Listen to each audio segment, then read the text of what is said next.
Dubai is a tiny sheikhdom nestled along the Persian Gulf on the eastern edge of the Arabian Peninsula and part of a tiny oil-rich country called the United Arab Emirates.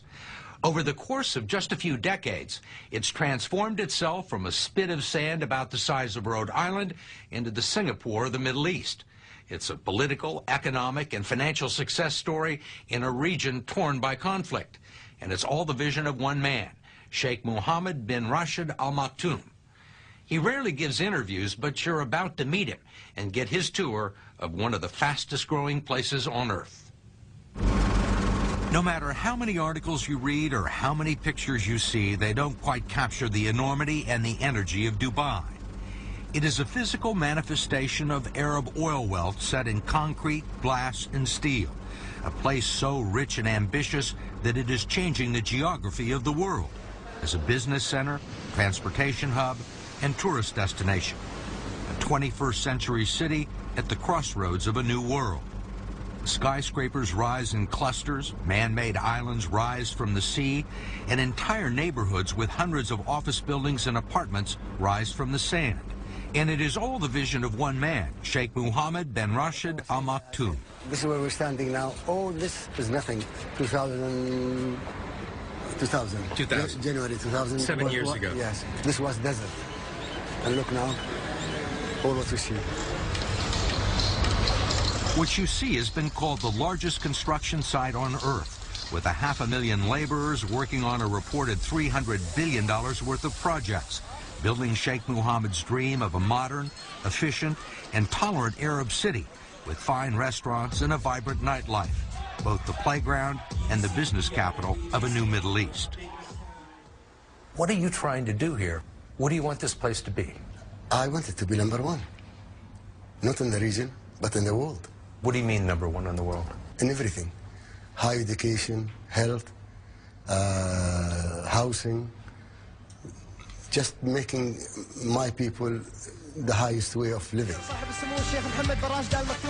At 57 years old, he is one of the richest people in the world, a member of the Maktoum family, which has ruled here for nearly 2 centuries.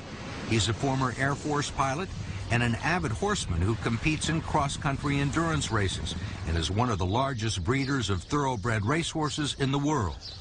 By Western standards, his marital situation is a little complicated. He's married to Princess Hayat, the daughter of the late King Hussein of Jordan, but he also has another wife who is rarely seen in public. Assalamu alaikum. He is frequently described as a workaholic, and as we found one morning, always in motion. I'm just doing my normal thing, which is, you know. You'd like to stay on your feet? Yeah. Where's your security detail? I don't have security. You just walk around by yourself? Yeah. He's famous for dropping in unannounced at construction sites and government offices to see how things are going.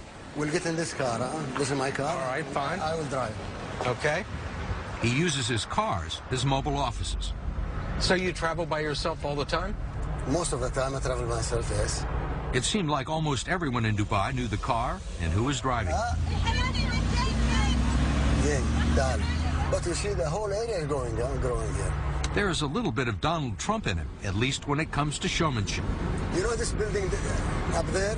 That strange-looking building on the left is one of the world's tallest indoor ski slopes. Outside, it may be 120, but inside, it feels like the Alps. They are set and ready to run.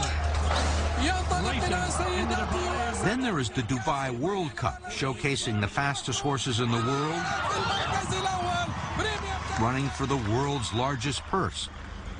Not to mention the most luxurious and expensive hotel in the world, the Burj Al Arab, where the cheapest room is $2,000 a night.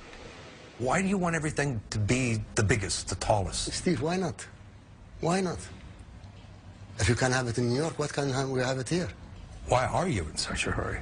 Most people would try and do all of this in a lifetime, not in 5 years. I want my people to live better life now, to go to the high school now, to go to the good health care now, not after 20 years. His people, the descendants of Bedouin tribesmen, pearl divers, and traders, now make up a small fraction of the population here. They enjoy one of the highest standards of living in the world, with free health care and college tuition and no taxes. The rest of the population are foreigners, European, Indian, Russian, Iranian, and Saudi, and they are coming at the rate of 25,000 every month. Developers, architects, middle managers, domestics, and bellboys, all united by a common goal, to make money. People can smell the opportunity, and they go for it. Georges McCool is president of Middle East operations for Morgan Stanley, and he believes that Dubai has the perfect business environment for multinational corporations. It is strategically located halfway between the financial capitals of London and Singapore. There are 1.5 billion people within a 3-hour plane flight, and it is the perfect jumping-off point to tap into the emerging markets of